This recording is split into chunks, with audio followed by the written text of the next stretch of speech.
പോടാ പുല്ലേ. സുരേഷ് ഗോപി ഒരു സിനിമയിൽ പറഞ്ഞ ഡയലോഗാണ്.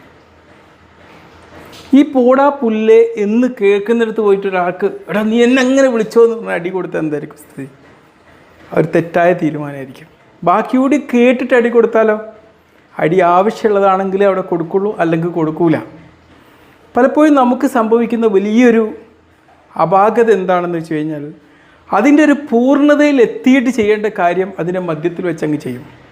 നമുക്കറിയാം, അനിൽ ബാലചന്ദ്രൻ എന്നാണെന്ന് തോന്നുന്നു, ഒരു മോട്ടിവേഷൻ ട്രെയിനർ. അദ്ദേഹത്തിൻ്റെ ഒരു കോഴിക്കോട് വെച്ച് നടന്നൊരു സംഗമത്തിൽ അദ്ദേഹം പറഞ്ഞ ഏതാനും വാക്കുകളിൽ ആ ബിസിനസ്മാൻമാർ പ്രതികരിച്ചത് തീർച്ചയായിട്ടും ആ ഒരു സാഹചര്യത്തിൽ അത് കേട്ടത് വരെ കേട്ടാൽ അവരുടെ പ്രതികരണം 100% ശരിയാണ്. പക്ഷെ അവർ പ്രതികരിച്ച സമയം, ആ ടൈമിങ്, അതിൽ ചെറിയൊരു മിസ്റ്റേക്ക് പറ്റിപ്പോയി.